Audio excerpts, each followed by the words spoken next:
Buen día a todos y todas. Gracias, Paulo. Bueno, yo voy a presentar el capítulo 1, que ha sido escrito a muchas manos, como pueden mirar acá.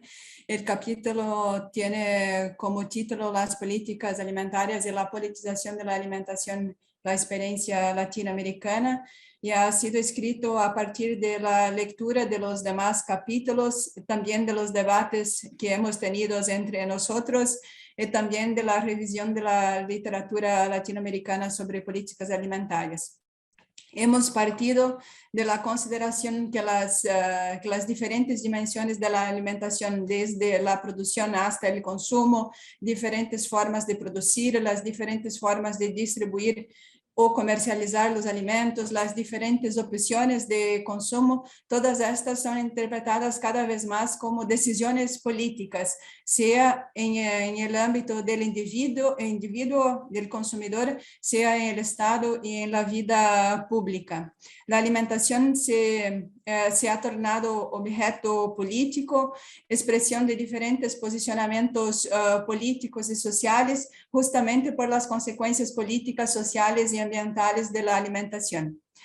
Así, siendo decisiones políticas, tenemos diferentes interpretaciones sobre los problemas públicos relativos a la alimentación, sobre las formas de hacer las políticas alimentarias. Esto nos ha llevado a la noción de referencial de política pública, y partiendo de esta noción, consideramos que cada política pública presenta un conjunto de ideas institucionalizadas, representaciones de mundo, valores y orientaciones sobre cómo el Estado debe actuar, cuáles instrumentos movilizar para hacer frente a los problemas. Entonces, nuestro esfuerzo fue de intentar identificar los diferentes referenciales que tienen guiado las políticas alimentarias en América Latina a lo largo del tiempo, y en este esfuerzo hemos identificado 8 referenciales, siendo que algunos tienen subreferenciales. Estos referenciales fueron alimentos por el mercado, del suministro urbano del alimento, productivista, y aquí productivista a partir del agronegocio y también a partir de la agricultura familiar, socioasistencialismo alimentario, alimentación técnica, y aquí hay dos subreferenciales, nutricionista y higienista, el referencial de la soberanía y seguridad alimentaria y nutricional, y acá tenemos 3 subreferenciales de autonomía alimentaria, patrimonial y gastronómico, el referencial de alimentación ambientalizada y también el referencial integrador.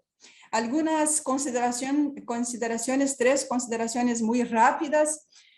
La primera, que nuevos actores entran en la escena para construir nuevos referenciales a partir de los años 90, como los campesinos, la agricultura familiar, los consumidores urbanos, los chefs de cocina, los nutricionistas, los profesionales de la salud, los ambientalistas, las ciudades, y todos estos han actuado de una manera más fuerte en la construcción de referenciales, por ejemplo, de la soberanía y seguridad alimentaria y nutricional, de la alimentación ambientalizada y el referencial integrador.